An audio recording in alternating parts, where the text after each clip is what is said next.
दोस्तों BA BSc BCom करने वाले सभी स्टूडेंट्स के लिए गुड न्यूज़ सामने आ रही है। बीए बीएससी बीकॉम करने के बाद में अब डायरेक्टली ही आप लोग नेट जेआरएफ का एग्ज़ाम देकर पीएचडी कर सकते हैं। जी हाँ दोस्तों, आप लोगों ने सही सुना। आप लोग ग्रेजुएशन के बाद में डायरेक्टली ही नेट और जेआरएफ का एग्ज़ाम दे सकते हैं और पीएचडी कर सकते हैं। आपको पीजी कोर्स मास्टर कोर्स करने की ज़रूरत नहीं होगी। रूल अब चेंज हो गया है। कंडीशंस क्या क्या रहने वाली हैं आपको चलिए इस वीडियो के माध्यम से पूरा समझाते हैं।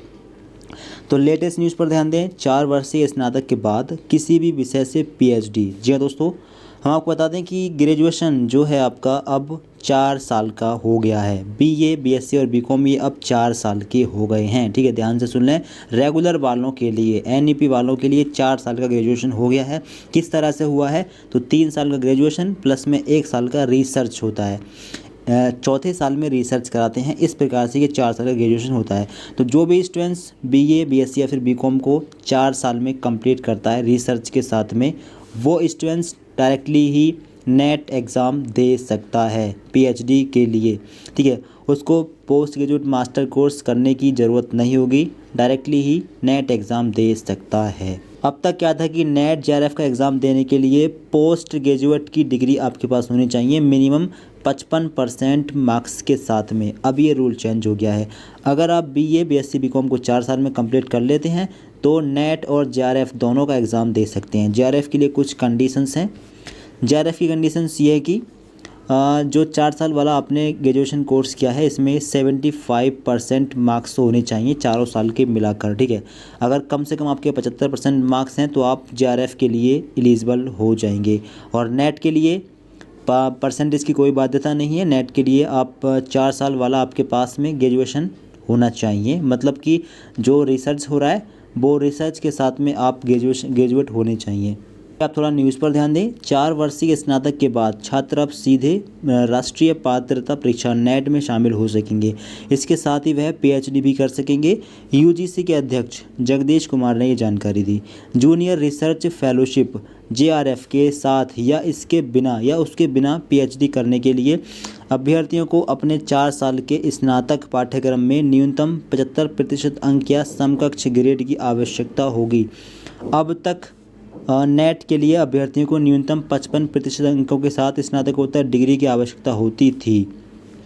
यूजीसी अध्यक्ष ने बताया कि उम्मीदवार किसी भी विषय में पीएचडी करना चाहते हैं उसमें करने की अनुमति होगी, भले ही उन्होंने किसी भी विषय में 4 वर्षीय स्नातक की डिग्री प्राप्त की हो। उन्होंने कहा कि 4 साल या 8 सेमेस्टर के स्नातक डिग्री कार्यक्रम में उत्तीर्ण होने वाले उम्मीदवारों के पास न्यूनतम 75% अंक या इसके समकक्ष ग्रेड होनी चाहिए। जगदीश कुमार ने कहा कि यूजीसी द्वारा समय समय पर लिए गए निर्णय के अनुसार अनुसूचित जाति, अनुसूचित जनजाति, ओबीसी, दिव्यांग, आर्थिक रूप से कमज़ोर और कुछ अन्य श्रेणियों के उम्मीदवारों के लिए 5% अंक या समकक्ष छूट भी दी जा सकती है। तो आपने यहाँ पर देख ही लिया है। जो नेट एग्ज़ाम है उसके लिए आप सीधे एलिजिबल हो जाएंगे। ठीक है, डायरेक्ट आप लोग नेट एग्ज़ाम दे सकते हैं पास करने के बाद में 4 साल वाला कोर्स कंप्लीट करने के बाद में बीए बीएससी बीकॉम का। बाकी जूनियर रिसर्च फेलोशिप के लिए 75% मार्क्स भी होने चाहिए। जो 4 साल वाला ग्रेजुएशन लागू हुआ है ये हुआ है 2022 से। जिन स्टूडेंट्स ने 2022 में एडमिशन करा लिया था वो स्टूडेंट्स इसके लिए एलिजिबल हैं। उससे पहले वाले छात्र जिन्होंने 3 साल में ग्रेजुएशन कंप्लीट किया है वो भी एलिजिबल नहीं है, और जो स्टूडेंट्स अब आगे 3 साल में ग्रेजुएशन करेंगे वो भी एलिजिबल नहीं होंगे। 4 साल में ही आपको ग्रेजुएशन करना होगा, यानी रिसर्च प्रोजेक्ट के साथ में आपको ग्रेजुएशन करना होगा, तभी आप इसके लिए एलिजिबल हो पाएंगे। वैसे क्या है कि 3 साल करने के बाद में आप 14 साल ना भी करें तो भी कोई बात नहीं है। ठीक है, इसको आप लेफ़्ट भी कर सकते हैं, मतलब रिसर्च आप ना करना चाहें तो इसको छोड़ भी सकते हैं। 3 साल करने के बाद में आप बीएड एलएलबी वगैरह जो कोर्स करना चाहें वो कर सकते हैं। 3 साल के बाद में आपको ग्रेजुएट डिग्री दे दी जाएगी। ये रूल अब लागू हो गया है।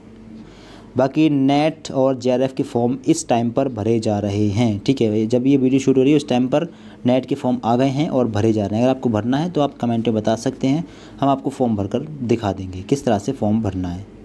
बाकी अगर आपको वीडियो पसंद आई तो वीडियो को लाइक कर दें, अपने सभी फ्रेंड को वीडियो शेयर जरूर कर दें। Thanks for watching this video.